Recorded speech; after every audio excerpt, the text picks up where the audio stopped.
বলো বলো, এদিকে তাকাও, এদিকে এইদিকে বলো গুড মর্নিং। ঝিমাচ্ছে, ঘুম হয়নি মনে হয়, এখনো ঝিমাচ্ছে। সুপ্রভাত গাইজ, প্লিজ এক্সকিউজ করো এই সাউন্ডটাকে। আসলে রাত্রিবেলা এখানে ফ্যাক্টরিতে কাজ হয়, আর তোমরা তো থাম্বনেল দেখে বুঝতেই পেরে গেছো যে কোথায় যাবো আজকে। So stay tune guys. আমি এখন মাসির বাড়িতে দমদম। সকালে ঘুমটা তাড়াতাড়ি ভেঙে গেল, তাই ভাবলাম বাইরে একটু গিয়ে পাইচারি করি। আর হ্যাঁ, তোমাদের সবাইকে বলছি কিন্তু আমার শর্টসটা দেখে একদম জাজ করবে না।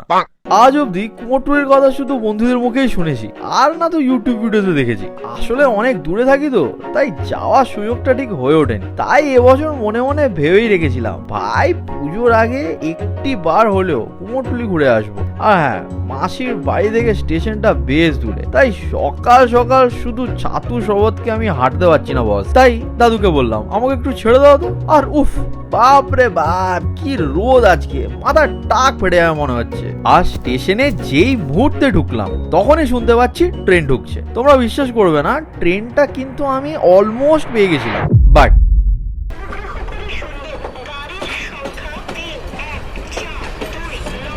আর কি করা যাবে, তাই পরের ট্রেনটা ধরেই নিজের গন্তব্যে রওনা হলাম। কালকে রাত্রেবেলায় ফোনে চার্জ দিয়ে ঘুমিয়েছিলাম, ওমা সকালে উঠে দেখি আরে সুইচটাই তো দিইনি। আর এখন ফোনে দেখি এক ফোঁটা চার্জ নেই। ভালো হয়েছে চার্জারটা আমার সাথেই ছিল, তাই স্টেশনে একটু চার্জ দিয়ে নিচ্ছি। এই গরমে আর ভিড়ের ঠেলায় কিরকম একটা কেলিয়ে গেছি আমি। এটা হলো মেট্রোর লাইন, আর কোথা থেকে যে লাইন শুরু হচ্ছে সেটাই তো খুঁজে পাচ্ছিলাম না। তারপর আমাকে একজন বলল আপনি স্টেশন থেকে বাইরে চলে যান। আমি মনে মনে ভাবলাম আরে কি, তারপর ঘুরে দেখলাম ও বাবা, মাঝ রাস্তা থেকে লাইন শুরু হচ্ছে। আর মানতে হবে বস, তোমরা যারা প্রত্যেক দিন এইভাবে ট্রাভেল করো, প্রায় 15-20 মিনিট দাঁড়াবার পর টিকিটটা পেলাম। যাই, এবার মেট্রো চলে এসেছে, উঠি। এবার আমরা নামলাম সোয়াবাজার সুতানুটি। নেমেই হালকা করে একটা পোজ মেরে দিলাম। এবারে কোন গেট দিয়ে বেরোতে হবে সেটাই তো জানি না, ব্যাস হয়ে গেল। হ্যালো গাইজ, কুমোরটুলি পৌঁছে তো গেছি, কিন্তু ব্যাপারটা হচ্ছে এখানে আমি হারিয়ে গেছি। অনেস্টলি আমি বুঝতে পারছি না কোন দিকে যে যাব। বুঝি কাকা, এই ঠাকুরের বানায় ওটা কোন দিকে আছে? ডান দিকে ঢুকে যাবে। কি মুশকিল, এই গরমের মধ্যে যদি হারিয়ে যাই। কোন ডান দিক বললো কাকা কে জানে। এখানে কোনো ডান দিক বাঁ দিক কিছুই তো দেখতে পাচ্ছি না। এটা তো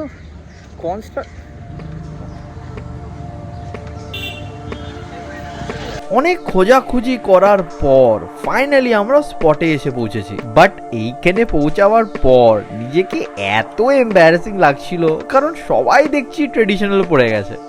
আর ওই সব দেখে আমার তো চক্ষু ছানা বড়া হয়ে গেছে। এ বাবা, এই তো সেই হরিণ লুট হচ্ছে এখানে যেন মনে হচ্ছে। এটা কি এখানে? অনেস্টলি বলছি, এতটা ভিড় আমি এক ফোটাও এক্সপেক্ট করিনি, বাট এক্সপিরিয়েন্স করতেই তো এসেছি, and I am enjoying this experience like anything.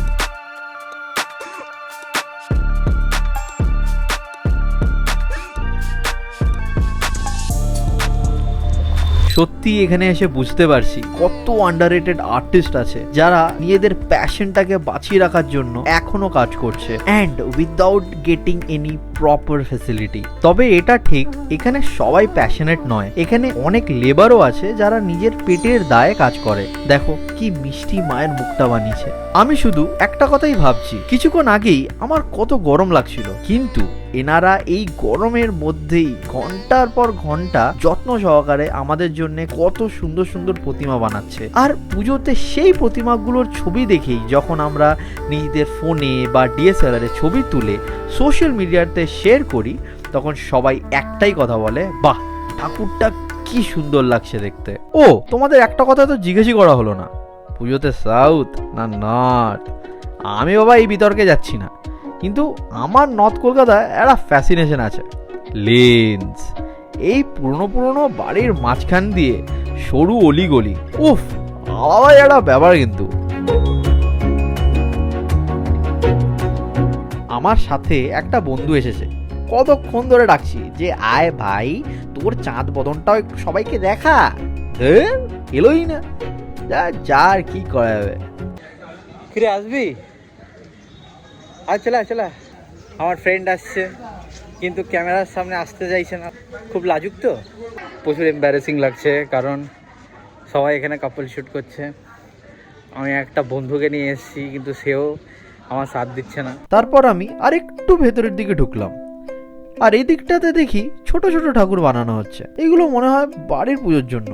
বেশ কিউট লাগছে কিন্তু। ও বাবা, এই আবার দাঁত খিচিয়ে উপরের দিকে তাকিয়ে আছে। আর যাই বলো, প্যাক্স গুলো ভালো বানিয়েছে কিন্তু। এই ঠাকুরটা কিন্তু বেশ হাইট। আমি ভেতরের দিকে অনেকবার যাওয়ার চেষ্টা করছিলাম, কিন্তু কাউকেই সেরকম অ্যালাউ করছে না দেখছি। আমার মনে হয় ঠিকই আছে, বাইরে যা ভিড় দেখলাম, সবাই ঢুকে গেলে ব্যাস, এদের আর কাজ করতে হবে না। এবারে এখানকার কিছু মানুষের সাথে কথা বলে দেখি, এনারা যদি কিছু এক্সপিরিয়েন্স শেয়ার করে আমাদের সাথে, তাহলে অনেক ইনসাইটস জানতে পারবো। আমরা ছোট কারিগর তো, আমাদের হয়তো মাস গেলে হয়তো 1,500 কি 1200 এইরকম রোজ। আমাদের এই কাজের মালিকদের যে যেমন কাজ তার তেমন পারিশ্রমিক।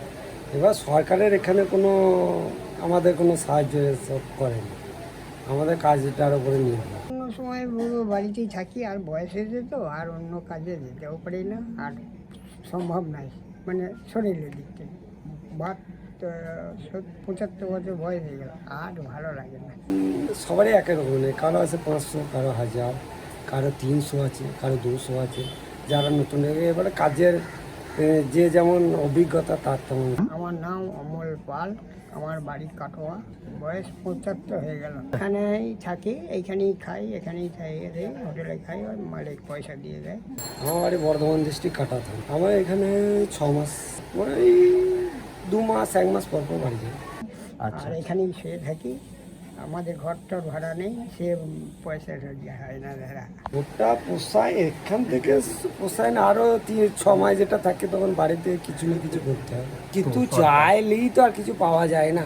10 ঘন্টা ডিউটি, সকাল 8টা থেকে রাত্রি 8টা পর্যন্ত। পুজোর 1 মাস আগে থেকে যেমন কাজের পরিস্থিতি অনুযায়ী।